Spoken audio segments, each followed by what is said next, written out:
Alors, bonsoir à toutes et à tous. Merci pour cette collaboration qui nous permet aujourd'hui de parler du travail forcé dans le contexte des droits de l'homme. Le travail forcé des oubliés ouïghours est l'une des questions les plus urgentes des droits de l'homme au monde aujourd'hui. Principalement dans la région autochtone ouïghour du Xinjiang, du nord-ouest de la Chine et de plus en plus dans la Chine continentale, alors que les travailleurs ouïghours sont transférés dans d'autres provinces. Dans des camps de détention et de rééducation de masse, plus d'1 million d'Ouïghours et d'autres minorités musulmanes ont été détenus dans des installations de haute sécurité depuis 2017. Les autorités chinoises les appellent des centres de formation professionnelle. Mais des documents et des témoignages divulgués montrent un endoctrinement politique, torture et abus, surveillance et suppression religieuse. Les Ouïghours sont placés dans des programmes de travail et renvoyés dans des usines à l'intérieur et à l'extérieur de Xinjiang, sous contrôle constant surveillé, incapables de refuser la participation et menacés de rédemption s'ils résistent, dans les conditions de travail, de longueur, un mauvais salaire avec une discipline de style militaire. États-Unis, adopté par la loi Uyghur forcée de prévention du travail, UFLPA 2021, interdit toutes les importations de Xinjiang, à moins que les entreprises ne prouvent qu'aucun travail forcé n'a été utilisé. Union européenne et Canada, les sanctions imposées aux responsables chinois et envisagent des restrictions commerciales ciblées. Un rapport de l'ONU a conclu que des crimes contre l'humanité pouvaient avoir eu lieu dans Xinjiang. Le travail forcé est une violation des droits de l'homme, des lois internationales du travail et des conventions des Nations Unies contre l'esclavage et le travail forcé. Je vais donc à présent passer la parole à la modératrice, Madame Chapter. Thank you very much. Hello everybody and welcome again. We will switch to English now. On behalf of Citoyen en action pour la démocratie et le développement and Global Human Rights Defense, I'd like to welcome you all to this side event about religious persecution and forced organ harvesting in the People's Republic of China. My name is Charlotte. I will be your moderator for today. I'm a human rights officer for the Human Rights Defense, and I will be moderating this. Wrong rule of housekeeping, I'm sure you're all familiar, but I have to say this again. Please refrain from taking any photos or videos. We have a designated photographer in the room, so if you would like to obtain any images or any material afterwards, feel free to approach us and we will send them to you. Today I'm joined by a panel of excellent speakers to discuss the concerning trend in forced organ harvesting in the People's Republic of China. Over the past 2 decades, numerous reports have raised serious and credible concerns that individuals detained on the basis of their religious or ethnic identity, and particularly practitioners of Falun Gong and members of the Uyghur community, have been subjected to involuntary organ removal while in state custody. And these allegations point to a systematic violation of fundamental human rights, including the right to life, the freedom of religion and belief, and the protection from torture and inhuman and degrading treatment. In 2019, the Independent China Tribunal, chaired by Sir Geoffrey Nice, concluded beyond reasonable doubt that forced organ harvesting has been committed for a number of years and on a significant scale, and that victims have primarily been Falun Gong practitioners. UN special rapporteurs have also expressed alarm at the lack of transparency in China's organ transport system and the targeting of ethnic and religious minorities. Today's event therefore provides an opportunity to engage with the evidence, to hear from experts and witnesses, and to discuss how the international community can respond to these abuses in line with international human rights obligations and ethical standards. So, without further ado, I am honored to present to your panelists. Our first panelist today, to my left, is Kayan Wong. Kayan was born in Hong Kong and raised in the Netherlands, and she's a prominent Falun Gong practitioner and advocate against the CCP's human rights abuses. As a leading spokesperson in the Netherlands, she exposes the persecution of Falun Gong practitioners, including arbitrary detention, torture, and forced organ harvesting. Kayan, please, you have the floor. Thank you very much for having me here. I start with the very basic because people don't understand why these atrocities is happening in China. So I start with the basic. What is Falun Gong? Falun Gong is a spiritual meditation practice rooted in the Buddhist tradition. It combines of meditation and gentle qigong exercises similar to yoga or tai chi. And there is also a moral philosophy based on 3 principles: truthfulness, compassion, and tolerance.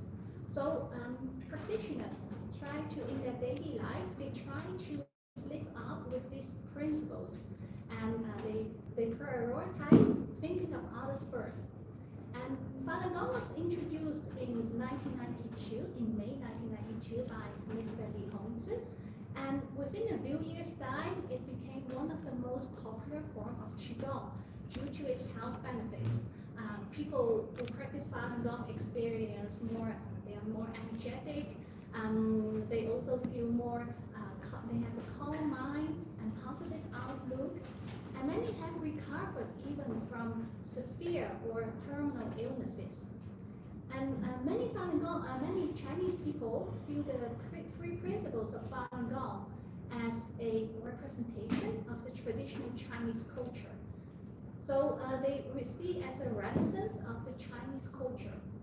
And Falun Gong received many proclamations, awards from Chinese government officials, and the Chinese state media has promoted and praised Falun Gong. So you might wonder, then why the CCP started the persecution? So by 1998, according to a Chinese state estimate, around 70 to 100 million people were practicing Falun Gong, and this was one of the fastest growing and most popular form of Qigong in Chinese history. And this number surpassed the 60 million members of the Chinese Communist Party. And moreover, the atheist ideology of the Communist Party doesn't align with the traditional values of Falun Gong. So in July 1999, the CCP launched a systematic and brutal persecution of Falun Gong. The party leader of that time was Jiang Zemin, He ordered to eradicate Falun Gong within 3 months and stating with 3 things: defame their reputation, destroy them financially, and ruin them physically. And hundreds of thousands of practitioners were detained. They were sent to labor camps or brainwashing centers, tortured, or even killed for their organs. And the CCP also launched a worldwide propaganda and disinformation campaign to demonize and dehumanize Falun Gong practitioners to justify their crime against humanity. And with the transnational oppression, they want to eradicate Falun Gong worldwide. Thank you very much. Thank you, Kayan, for giving us this insight into what Falun Gong is and what their reality is today in China. Our next speaker is Dr. Andreas Weber, who will be joining us online. So this is the gentleman back on the screen. Dr. Weber is not only a specialist in trauma surgery and orthopedics, but also the deputy director for Europe of Doctors Against Forced Organ Harvesting. He also serves as an expert in the Health Committee of the Ministry of Health of the 20th German Bundestag and is a former member of the surgical organ transplantation team of the DSO, where he was involved in the allocation of donor organs and the composition of organ transplant teams in the region of North Rhine-Westphalia. The organization Doctors Against Forced Organ Harvesting is the 2019 winner of the Mother Teresa Award for Social Justice and has been nominated for a Nobel Peace Prize in 2016, 2017, and 2024. So we are very honored to have Dr. Weber here with us today. So please, you have the floor.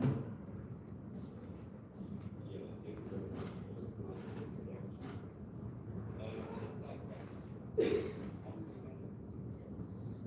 United Nations Human Rights Council is a United Nations body whose mission is to promote and to protect human rights around the world. The current council is the replacement of its predecessor, indicating that the mission of promoting and protecting human rights might not be as simple as one would expect. I would like to open my speech with a simple question. What has the council done to protect the lives of 100 million Falun Gong practitioners in China who have been brutally persecuted for over a quarter of a century, and to stop its most heinous crime, which is the forced organ harvesting of living practitioners? The mission of the United States Human Rights Council is to promote and to protect human rights, and I add, worldwide. Then why does the Council seem to forget about its mission when it touches upon the border of the People's Republic of China? The Council loses its credibility if it creates the impression that it chooses when to intervene and when not. Why does the Council and the UN High Commissioner fail in this case? 25 years of torture, brainwashing, and forced organ harvesting is not a simple crime against humanity. It has taken on the signs of a cold genocide. What else is needed to move the Council's attention? I'm just a simple doctor, and I'm not here to tell the Council what to do and how to do it. But on the other side, the Council will have to answer to the history books and to the international community. I'm just here to remind the Council. If it fails again to promote and protect human rights globally in a fair and balanced approach, the future might again call for a replacement. China aims not only to kill Falun Gong practitioners for their organs, and likely has killed more than 1 million over the past 25 years. It also wants to destroy the religious belief of 100 million Falun Gong followers. Giving China a free pass on this crime, that means not addressing this atrocity, at the same time also emboldening China to continue its human rights violations. I raise the question, where is the United Nations Human Rights Council to protect the human rights of Falun Gong practitioners and other victims of forced organ harvesting? The world's silence and willful blindness about this atrocity has allowed to let it grow into a full genocide. I call upon the United United Nations Human Rights Council to act and to protect the lives of innocent people, even if it means crossing China's borders and making a statement. Now, the allegations against the CCP are very serious, so let's take a look at the evidence that has been found over the past decades. The evidence that is presented in our Darfur Special Report demonstrates that state sanctions, forced organ harvesting from Falun Gong practitioners has occurred in China and continues to occur unabated. In the first investigation by David Kilger and David Matos, two human rights lawyers from Canada, in June 2006, the investigators called a few dozen hospitals in China pretending to need an organ. When asked if they have organs from Falun Gong people, the callers of 14 hospitals said yes, explaining that those are fresh organs. In a video recording from 2017, a nurse even offered an organ within 2 days for an additional fee of $15,000. Now, Doctors Against Forced Organ Harvesting is not the only organization who thoroughly investigated into China's practice of forced organ removal. Now, let me explain this again. In March of 2019, the China Tribunal, an independent people's tribunal led by Sir Geoffrey Nice KC, that was the chief prosecutor of Slobodan Milosevic, reviewed the evidence and rendered its final judgment regarding the Chinese government's practice of forced organ harvesting of prisoners of conscience. In its 556-page report, the 7-member panel concluded that forced organ harvesting has been committed for years throughout China on a significant scale, and that Falun Gong practitioners have been one and probably the main source of organ supply. Very many people have died indescribably hideous deaths that, beyond reasonable doubt, constitute crimes against humanity.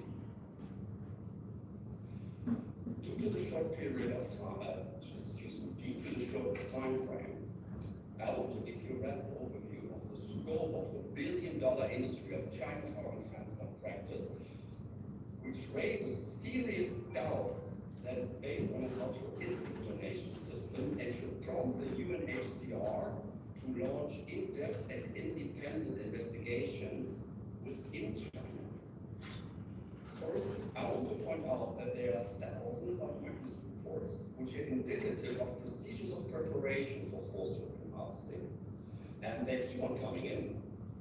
If there were only 2 or 3 witness testimonies of forced organ harvesting, blood testing, or medical events, they might be considered anecdotes.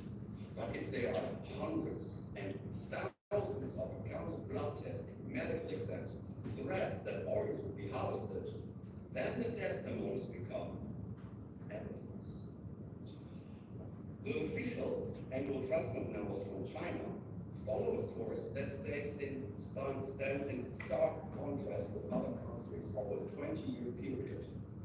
While the annual transplant numbers in China increased exponentially by about 250% between 2000 and 2004, and let's remember the persecution of Falun Gong has started in 1999. So when this number exponentially increased by about 250%, the average increase of transplant numbers in other countries during the same time period was only about 10 to 15%. Even China's public organ donation program, launched in 2013, lacks accountability, and critics have described it as a whitewashing mechanism to blur the traceability of global organs. The numbers simply don't match up, and this can also be shown by the exponential growth of China's transplant infrastructure. Before 1999, about 150 hospitals in China offered transplant surgery, but in just 7 years, the numbers had increased to 600 centers. Well, by examining all of the various pieces of evidence, the systematic and organized nature of China's forced organ harvesting from Falun Gong practitioners becomes clear. Forced organ harvesting from living people, which means the systematic killing of innocent people for their organs, is a crime against humanity, and in the case of Falun Gong, called genocide. In fact, the state-organized persecution of Falun Gong for the past 25 years has made this group the main victim of forced organ harvesting. The Chinese government has chartered up the medical profession to carry out its agenda to eradicate Falun Gong. Per definition and consensus, crimes against humanity are not internal affairs of a country, regardless of the government's claims of sovereignty. Crimes against humanity and genocide do harm a global community and impose a threat to humanity. For if we tolerate these heinous crimes and their inherent moral decay in a country of some 1.5 billion people and commit ourselves to willful blindness, it poses an acute threat to the body of humanity as a whole, and thus to ethical medicine worldwide. Thank you very much for your attention.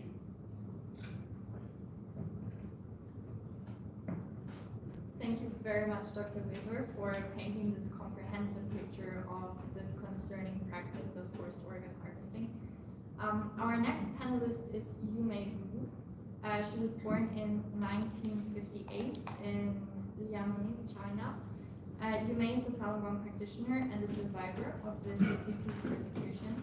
From 1999 to 2005, she endured 9 imprisonments, facing torture, beatings, and organ harvesting, and any sorts of threats for her beliefs. Her 2018 China tribunal testimony exposed forced organ harvesting, bolstering global evidence of atrocities against Falun Gong practitioners.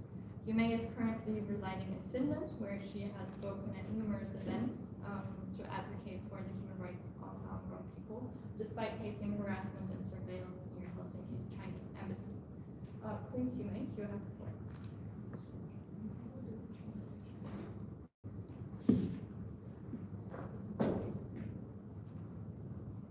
大家好，感谢邀请我分享我的故事。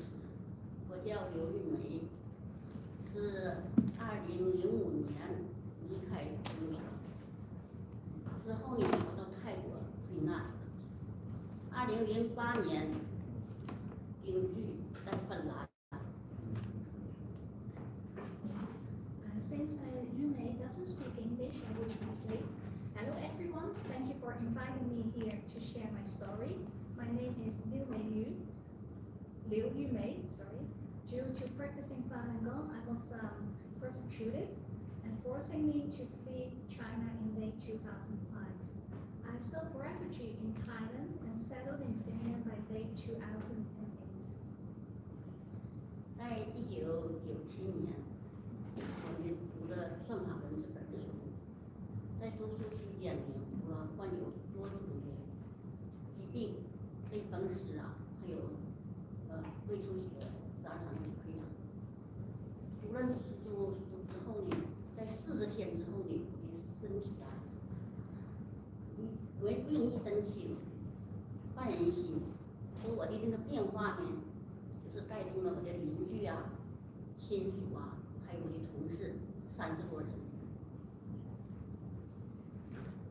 In 1997, after reading Zhuan Falun for 40 days, I was miraculously cured of chronic illness, including stomach ulcers and rheuma, and felt renewed. And this inspired over 30 relatives and friends to practice Falun Gong. 从1999年到2005年。 我被绑架，遭受中共迫害，被绑架9次。其中呢就是酷刑30多种，有那个电击呀、还有那个就是被钉在地上啊，还有灌石啊、拽头发。在这期间哈，4次被迫害的生命垂危。 From 1999 to 2005, I was illegally kidnapped 9 times and endured over 30 types of tortures, including forced bedding, and I faced life-threatening condition for 4 times. 在2000年，我在年底我去上北京，就是展示大法好的横幅，被警察呢绑架了。当时呢我没有报姓名地址，他就说你不报姓名地址，将来给你就是活摘器官，把心呐、胃呀都掏出之后呢，你家里亲属见不着你的尸体。In M2000, I displayed a Falun Gong and Uyghurs banner, and I was kidnapped by the police. They threatened, if you don't give your name and address, we'll harvest your heart and liver, and your family won't find your body. 他们呢抽我的血，把那个一些一些寓意，还有一些人员吧进行研究。在那期间呢哈，我被折磨的哈，就是被那个四肢啊用绳子绑上，完之后呢用板就是木板抽脸，完之后呢又是进行残酷的迫害吧。在那期间呢，导致我哈就是四肢啊，就是那个是四肢无血了，而且呢被强迫的灌食，最后在关押了33天。出来时候呢，已经是那个骨瘦如柴，大脑萎缩，就是奄奄一息那样。They drew my blood and studied the result with others, and I experienced different kind of tortures, and they also tied my forelegs, and I was almost in torturing 33 days. I was almost reduced to skin and bones.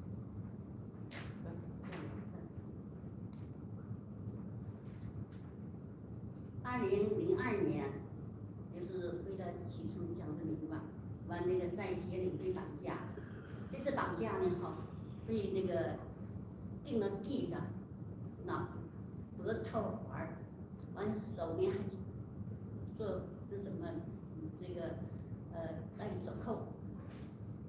之后呢，还有一次密室，那个铁环密室是脖子、手脚都有那个，就是那个铁镣啊，还有脚嘛，手铐带绳，拉着成平，被迫害了58天。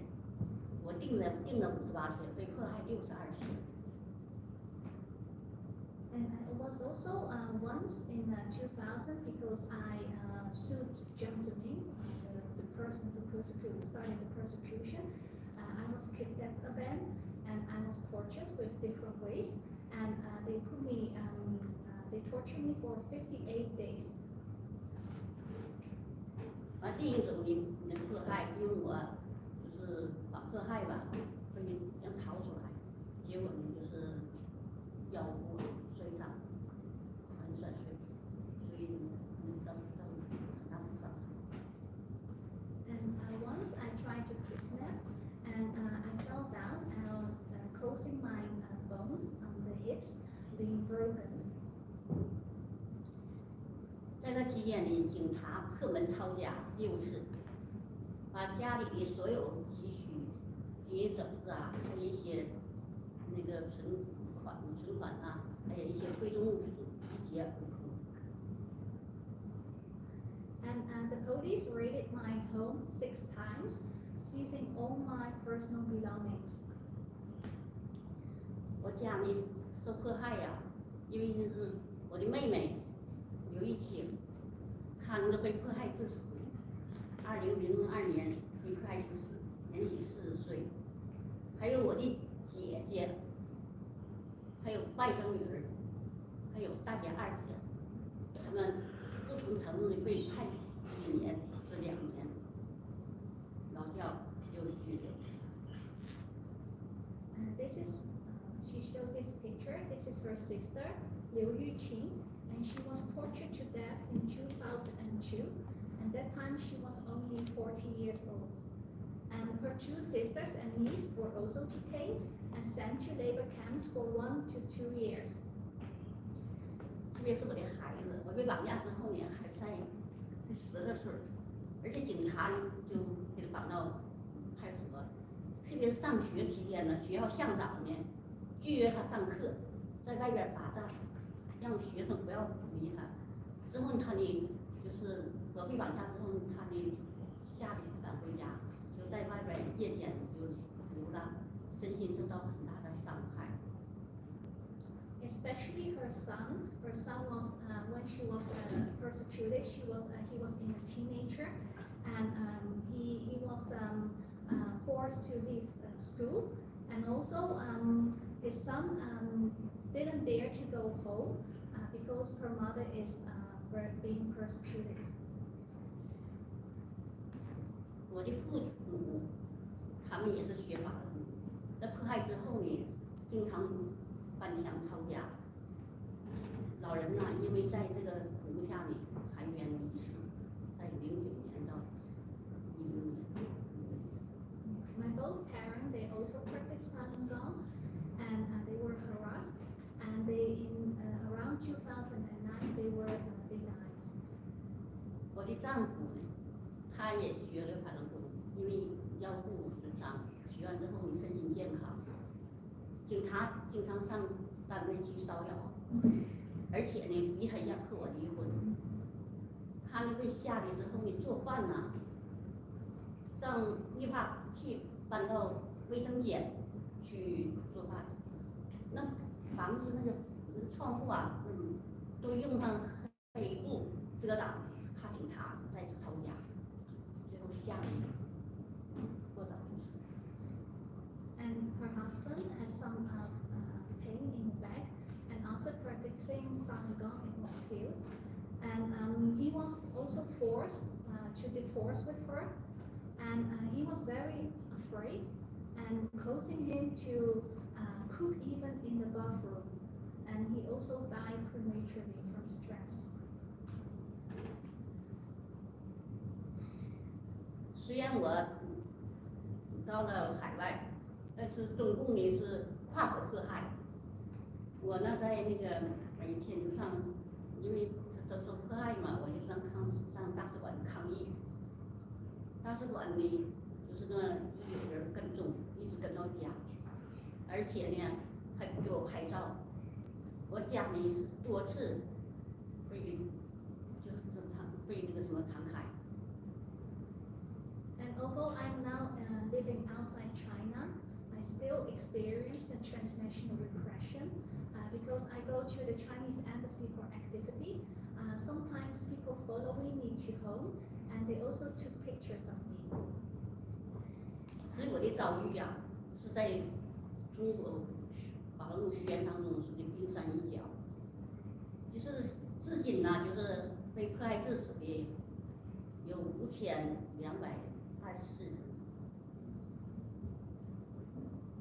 无数人失踪或活摘，是我幸运的逃出来了。我感谢国际联合国还有组织会营救我，真的挺幸运。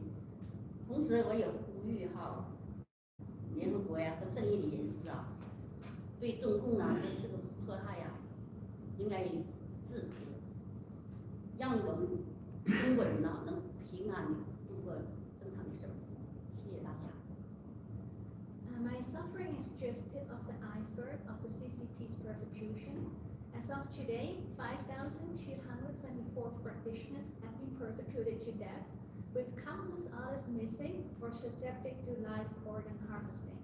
And I'm fortunate to have escaped, and I'm grateful to the United Nations, the International Red Cross, and all who helped me.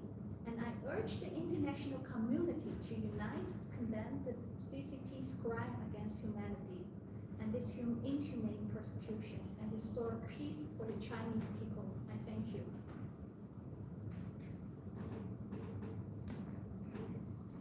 Thank you. Thank you so much, Yume, for sharing your testimony with us here today. Our last speaker today is Lanya Hu. a recognized expert on human rights issues in China and a member of the board of the International Society for Human Rights based in Frankfurt, Germany. Born in Hong Kong in 1948, Manian brings a unique perspective shaped by his background and extensive international experience. He lived in Sweden from 1967 to 1981 before relocating to Germany, where he has resided for the last 26 years. Manian's deep concern for the human rights situation in the People's Republic of China has driven his active involvement with the ISHR, where he contributes to advocacy efforts addressing violations such as those against the Falun Gong practitioners, including arbitrary detention, torture, and forced organ harvesting.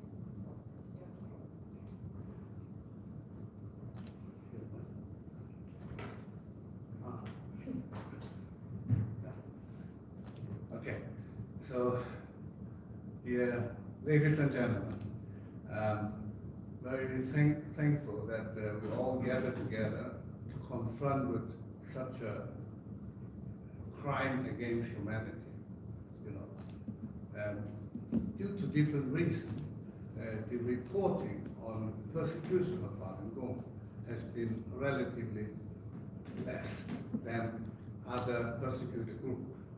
And the reason, I think, because the Chinese Communist Party, they feel the strength of Falun Gong people, because in the practice it showed that not many Falun Gong people, even they were tortured, they were threatened to be killed for their organs and so on, and they don't give up their belief, because they believe it's important to be a good person, and a good person meaning very truthful, very compassionate, and tolerant.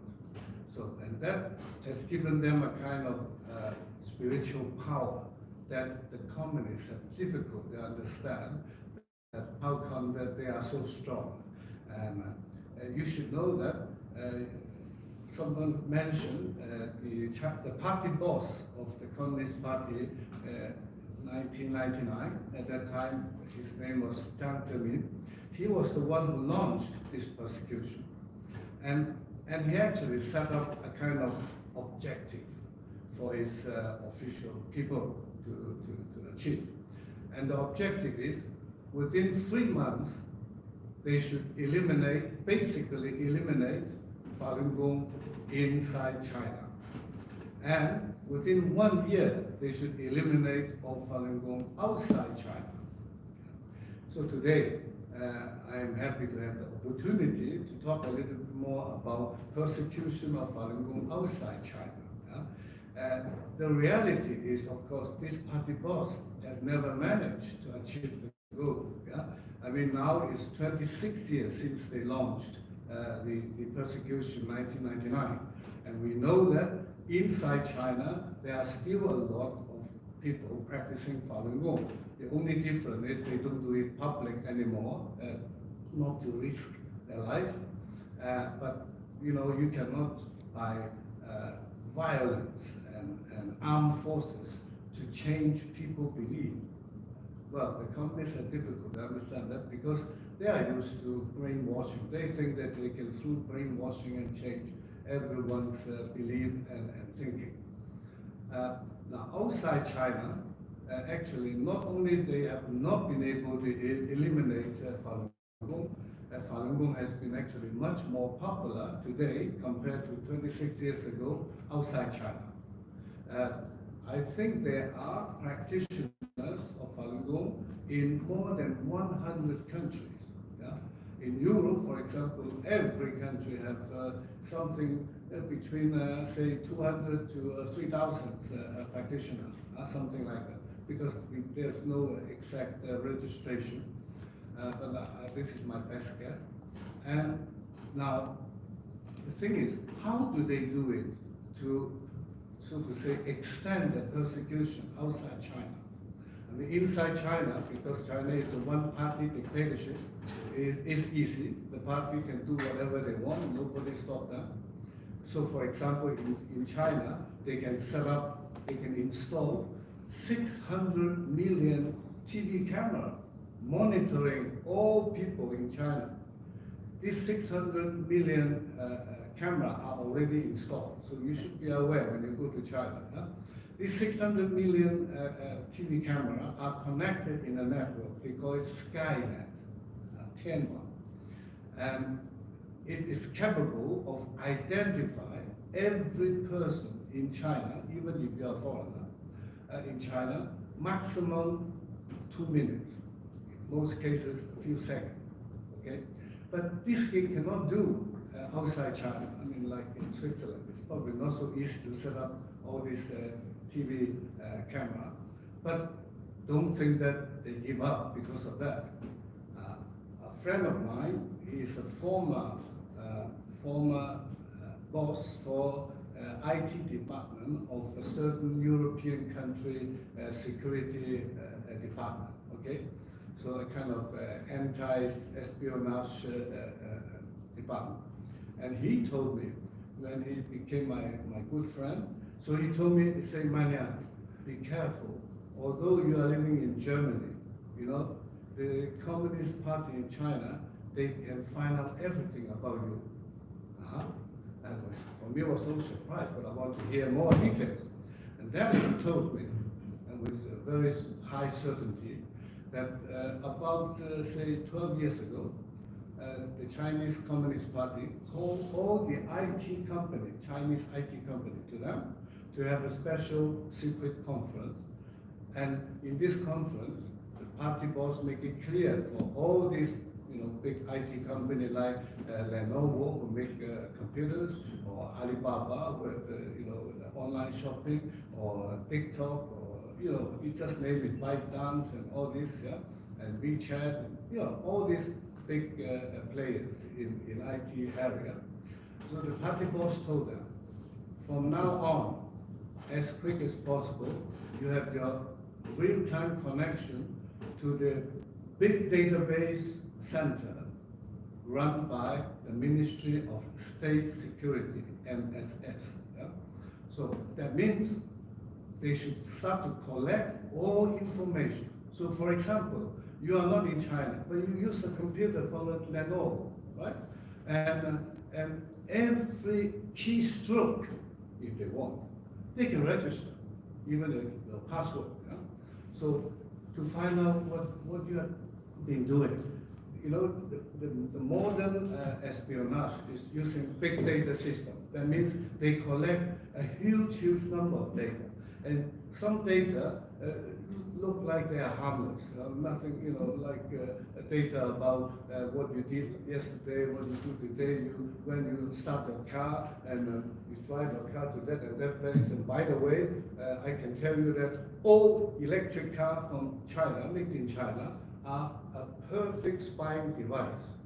Finding out what you talk with your people in your car, when did you start a trip, and where are you going, and what way you took, and so on and so on.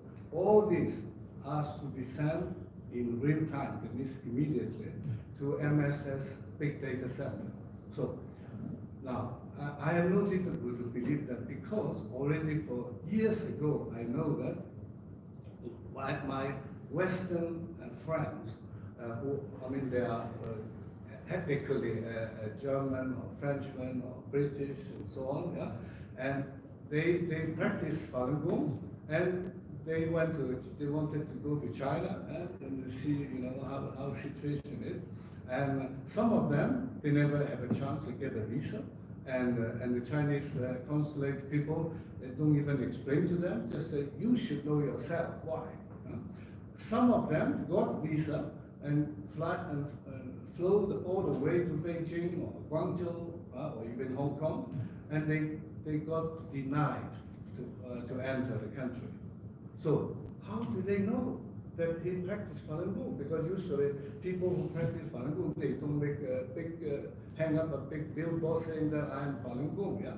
So which means they have someone to help them to find out, and I'm sure they do. Yeah? Because I know that some Chinese friend of mine who are also Falun Gong practitioners, when they go home to China, Chinese friends who are living in Europe, yeah, they went home to see their parents, and they got an unexpected visit from MSS, Ministry of State Security. So some security officer will then talk to them, and the first thing they wanted to do is very nice. They talk nicely to them and to make them to be their spy, so to say. They should go back to Germany, go back to Switzerland, and help them to collect information, all sorts of information about Falun Gong. And sometimes they also try to, use incentive. If you do that, you get this and that advantage and benefit. And sometimes they also threaten them by saying that if you don't cooperate, your parents in China will get problem. And I'm quite sure that they do that. And I personally have experienced that, because I'm an active human rights advocate. So when I was in China the last time, because after that I never go there anymore, the MSS people came to me and tried to convince me to cooperate with them. So I asked them, what do you mean by cooperate? At the end they have to say very specific and concrete, and then they say, Mr. Manyan, we know that you are making speeches everywhere. You were making speeches United Nations and European Parliament, Swedish Parliament, German Parliament. That's fine, but the message you gave to people is wrong. So what we expect you to be cooperative, you continue to make such speeches, but giving people the truth, telling them how great the Chinese Communist government is, and the Communist Party is. And for that, I can, if I agree to what they ask for, today I'm a little nearer, but I don't think it's right to make business with human rights and human dignity. So the whole dialogue. I was visiting China as a business trip. I work for a big multinational company, a European one, and so at the end, they did not manage. They tried first to convince me, and then tried to bribe me. And this is like a mafia, If convincing doesn't work and bribing doesn't work, then of course the last step is to threaten me. To threaten me if I don't cooperate, I have endless problems, and my family too will have endless problems without specifying what problem. So anyway, now because the party board said 26 years ago, within 1 year, you guys should eliminate Falun Gong outside China. And they are far from their objective, because since then, there are more people practicing Falun Gong all over the world. So now, the current party boss, Xi Jinping, for about 2.5 years ago, he spent a little bit of time to look into the results of fighting Falun Gong, and he got very angry because he see that the set objective was not reached and far away from it. So he was very angry. So he called all his security people and said, "You guys have to be smarter. You should use propaganda, and sorry." you should be smarter in making propaganda. You don't use our own media to spread the message. You should make the Western, in the free world, in the democratic world, the Western media to talk for us. So his officer got this mission, make the Western media to talk for them. And unfortunately, to a certain extent, at least a few media, even big media, but unfortunately they are minority, did that as they wanted. So I just wonder how much money they have spent. I don't want to put the name of those media, but there are a couple of European and American media who started to publish slandering information about Falun Gong. So there is a global strategy behind it. Now, why the Chinese Communist Party pays so much attention, spends so much resources for it? Because you guys have to understand that the ultimate goal of the Chinese Communist Party is to control the whole world. They are striving for the world hegemony, and they don't want to have any opposition, and particularly people who just want to be good people, honest people. Honest people are not obedient because when you tell them to do bad things, they will not do it, and this is a big problem. So, and that's why they spend a lot of effort in persecuting all this group of belief, or religious group particularly, because people with spiritual power is more tricky for a dictator to put them down on the carpet. So I just want to appeal to everyone: don't underestimate I would say, the ambition of the Chinese Communist regime. They want to control the world because they are so attached to power. They think power is as important as their own life. So for that, they are ready to do anything. I'm not exaggerating. So I think European and the whole world, all governments should be more courageous and start to condemn all this crime against humanity. I think the American Congress has taken a good step. They have recently passed a so-called Falun Gong Protection Act, giving legal right for American officers to punish people who participate in organ harvesting and other persecution of Falun Gong. It has just passed through the Congress. They need to pass through also in the Senate, and then finally the president has to sign it, and then there will be a new law. I think this is a very good step. Another thing, I hope Europeans should also maybe get some inspiration, and that is America. We know they have two parties and they fight about everything, but not in the case of human rights abuses in China.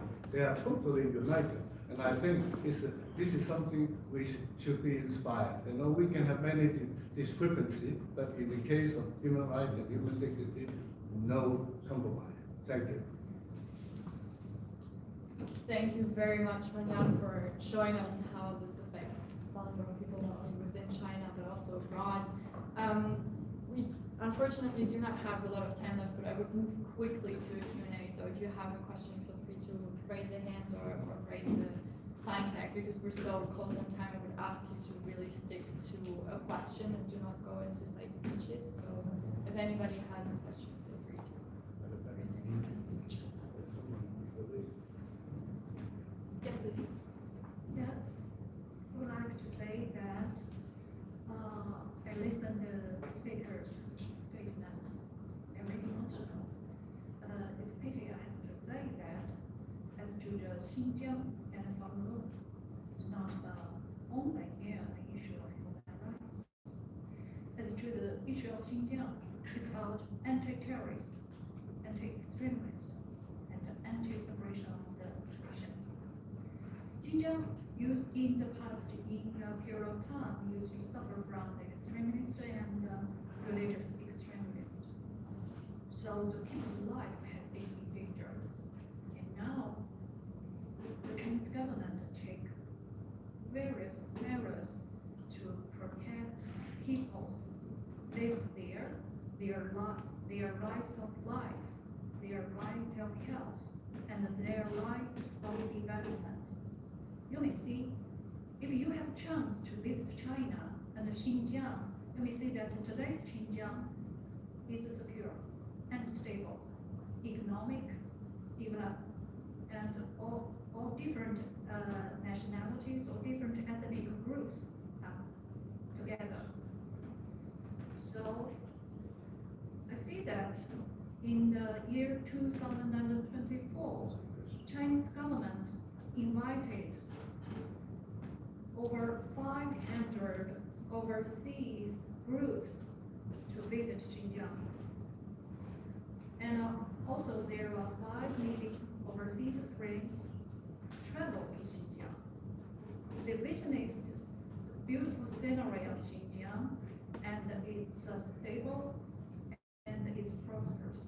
Ma'am, I'm truly sorry to interrupt you, but if there is a question, please do get to it because we have 1 minute left. Thank you. Okay, then there's a second part I want to call your attention in that today the theme of the meeting is about the compulsory labor. I want to call your attention that in the International Labor Conference concluded last week, it shows that Chinese government ratified 2 conventions about compulsory labor is number 29 and the number 105. And the Chinese government submit the report on its fulfillment of its obligation. During the conference last week, it's accepted by the International Labour Organization, no dispute. So the third one, I want to call your attention in that, as to the Xinjiang and Falun Gong, it's the internal affairs of Chinese government. So I show respect to the speakers, but I'm sorry to say that it's a pity you can't represent the 1.4 billion Chinese people. That's all. Thank you. Thank you very much for your comment. I think we will not have time to have our speakers comment on it again, because we have unfortunately run out of time. But I would like to thank everybody for coming in today. I would like to thank our speakers for showing up and for having the courage to give their testimonies and to educate us on this important issue. Thank you all for your attention, and I hope to see you again. Thank you.